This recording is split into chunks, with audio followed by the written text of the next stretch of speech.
diplomatic door. The obsidian chamber of the Galactic Council hummed with an energy that tasted like copper and desperation. Jassy stood before the semicircular assembly of alien dignitaries, her combat boots echoing against crystalline floors that had witnessed 10,000 years of interstellar diplomacy. Behind her, Daniel adjusted the holographic projector, his jaw set in that particular way that meant he was done pretending. "Ambassador Fletcher," chittered the Verlaxian representative, its mantis-like head tilting at an angle that would have snapped a human neck. "Surely you reconsider. The Terran Protectorate cannot simply ... withdraw." Jassy's smile held no warmth. "We're not withdrawing, Counselor Zixthar. We're graduating." The chamber erupted. 17 different species vocalized their objections in a cacophony that Daniel's neural implant automatically filtered into comprehensible segments. The crystalline choir of Andromeda vibrated at frequencies that cracked 3 observation windows. The methane breathers from Titan's sister colonies released clouds of agitated pheromones that turned their containment vessels murky, but it was the silence from the eldest species that mattered most, the architects, those ancient beings who had seeded the Council 5 millennia before. Earth had discovered fire, simply watched. Their form, never quite solid, never quite energy, rippled with what Jassy had learned to recognize as concern. "Explain," they said, and the word carried the weight of collapsing stars. Daniel activated the projector. Images filled the vast space above them, humanity's colonies, no longer scattered and vulnerable, but interconnected by something the Council had declared theoretically impossible: stable, navigable wormholes that didn't require exotic matter or the sacrifice of entire star systems to maintain. "For 3 centuries, Jassy began, her voice amplified by the chamber's acoustics, humanity has played by your rules.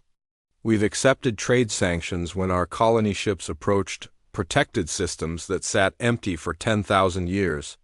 We've paid the technology tithes. We've fought your proxy wars against the Devourers at the Rim, losing millions while you debated in committees. You were protected?" Zixthar's mandibles clacked rapidly. The Council's shield arrived 6 days after the Devourer fleet glassed New Sol. Daniel interrupted, his words cutting like a scalpel. "We counted. We always count." The hologram shifted, showing something that made even the architects lean forward in their not-quite space. It was a ship, but unlike anything in Council records. No smooth curves designed for aesthetic Council approval. No standardized power signatures that could be monitored and limited. This vessel looked like it had been grown rather than built. Its hull an impossible fusion of quantum-locked matter that Daniel's own team had theorized but never thought they'd see manufactured. "The Prometheus Doctrine," Jassy announced. "Humanity's new framework for interstellar relations." She watched the translations ripple through the assembly. Watched understanding dawn in compound eyes, crystalline matrices, and probability clouds. Watched fear follow immediately after. "You cannot," the Verlaxian hissed. "The Covenant of Stars forbids any species from developing independent FTL architecture." "You agreed. Under duress," Daniel said quietly. "Article 7, subsection 12 of your own charter. Any treaty signed by a species under existential threat and lacking full technological parity is subject to renegotiation upon achieving said parity." The architect spoke again. "You have not achieved parity, young ones. You have achieved something else." Jassy nodded. "We call it the threshold. Every species reaches it eventually, the point where you either transcend your limitations or accept them. The Council chose acceptance. You built this beautiful, stable civilization on compromise and limitation. You've had peace for 5,000 years. And you spit on that peace?" Zixthar's translator couldn't quite mask the hurt beneath the anger. "No," Daniel said, stepping forward to stand beside Jassy. "We honor it by refusing to let you die for it." The hologram shifted again. This time it showed something that made every being in the chamber freeze. Beyond the Rim, beyond even the Devourer territories, space itself was ... different. Reality wore thin there like fabric stretched to breaking. And through those tears something vast and patient watched. The devourers aren't the threat, Jassy said softly. They're refugees, running from what's coming. She saw understanding hit the architects first. Their form destabilized for a moment, cycling through configurations of pure mathematics as they processed the implications. How long have you known? They asked. 17 years, Daniel answered. Since our deep space monitoring station at Kepler 442 detected the first reality cascades. We brought the data to the council. You classified it and told us not to worry. That the architects would handle it. Silence. The kind of silence that precedes species-wide extinction events. So we stopped asking permission, Jassy continued. We took every scrap of technology you gifted us with your tithes and restrictions. We broke it down to first principles, and we rebuilt it without your safety limitations. We cracked quantum entanglement communication. We solved the three-body problem for unbody systems. We made ships that can fight in higher dimensional space. Illegal, Zixtar whispered.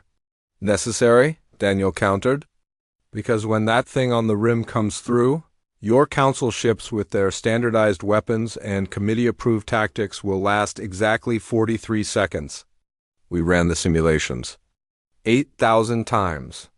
The hologram showed those simulations now. Council fleets, millennia of accumulated wisdom and firepower, consumed like tissue paper in a furnace. Then it showed humanity's response, ships that fought in ways that violated physics as the Council understood it, weapons that rewrote the rules of engagement at quantum levels, soldiers whose neural architecture had been rewritten to process combat in 11 dimensions simultaneously. It showed victory. Barely pyrrhically, but victory nonetheless. You're declaring war on us, Zixtar said, but uncertainty had crept into its voice. We're declaring independence, Jassy corrected. And we're offering you a choice.